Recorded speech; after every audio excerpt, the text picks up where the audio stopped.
is an anomalous energy signal kind of pulsating in between 12 and 13 hertz. You see it's above mode 2 at 14 hertz. See that band right there? It's very faint. Again, they reduce the gain on this.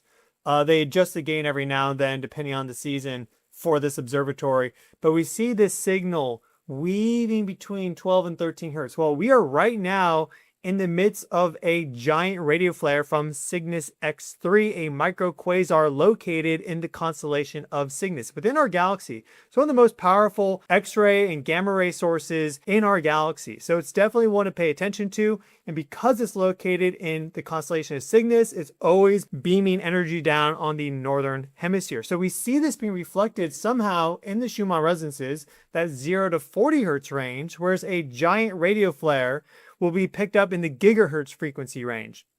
Key thing to note, though, is that water absorbs frequencies, these microwave, radio wave frequencies at gigahertz levels and beyond. So there could be some interaction we're seeing between this giant radio flare, Earth's atmosphere, water, and somehow that translating into Schumann resonances. But regardless, we see it show up here, and I'm highlighting this potential connection between the two because last time Cygnus X-3 had a giant radio flare, we saw the Schumann resonances also display very odd anomalies, though there it was much more obvious and it was perfectly lined up with the 3 days of that giant radio flare. So we have some weird interstellar energy coming in at this moment in time. We see that our global seismic activity has cooled off. Here's the seismic burst that we were in. Magnitude 7.5 Tonga, 7.3 Vanuatu, 7.4 Indonesia, right there, really making it the bulk of it. Quite a few high magnitude 6s, lower magnitude 6s as well. We've really dropped off. So this is likely to turn around though quite soon because we do have a coronal hole sequence that's going to be rotating to view soon. Here we see our 211 angstrom view with our 193 filter on top. We see this fractured trans-equatorial coronal hole here, positive polarity, meaning it does not connect as nicely to Earth's magnetic field. We haven't seen an uptick in seismicity as a result of that. Some portions there are trans-equatorial, meaning that high-speed stream does hit Earth. We are in that right now, starting to fade out of it. It did not give us a geostorm. It just raised us up to active conditions, so a bit more volatility in Earth's magnetic field, but not a tremendous amount more. But we see that it's really fractured up since this last rotation 28 days ago. And I think that's one reason why it hasn't had much of an effect.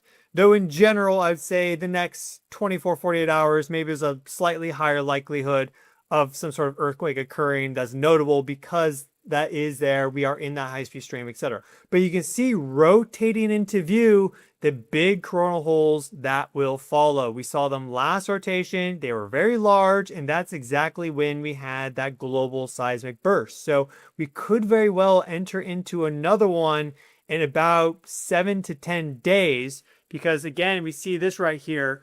Once we go about 7 to 10 days from this, then that's going to be like a month back. So it's that 28-day frequency. So we're really right now in the midst of a quiet period that's soon about to change, but we are seeing a ramp up in activity around Western Asia, specifically near Japan. And so that's one area to watch. And a big event that is coming up very quickly is the flyby of Comet C2025 R3 Pan-STARRS. We see it right there. This photo being taken from Japan. We see the cherry blossoms there in the background. This one from April 9th. So just a couple days ago now. And every single day brings Pan-STARRS closer to its perihelion of the sun.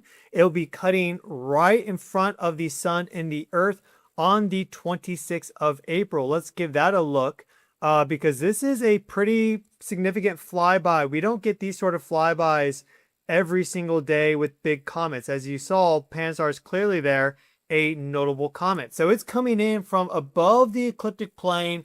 It's shooting down like this. Its perihelion, its closest approach, is on the 19th of April. So we see that right here. So it will be above the ecliptic plane at that point. We see it's basically right outside the orbit of Mercury. And so it's not too close, but once you get to the orbit of Mercury, that's pretty close to the sun, about 0.5 astronomical units. Here we see Earth. Earth is moving forward. Pan-STARRS is moving there to the south. If we go forward here, all of a sudden we see this alignment start to form. There's the 23rd, 24th, 25th, 26. And it's really that 25th, 26th zone where we get a very clean Sun, Comet, Earth alignment with pan-stars just slightly below the ecliptic plane. But if we go to the 25th, we see it's right on the ecliptic plane.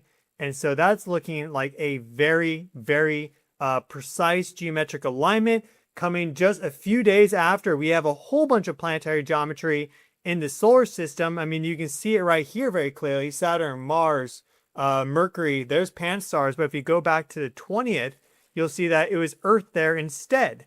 So we have Saturn, Mars, Mercury, Earth. You have Neptune. We have this alignment here with Earth, Venus, and Uranus. You have a Mercury, Sun, Jupiter alignment, as you can see right here.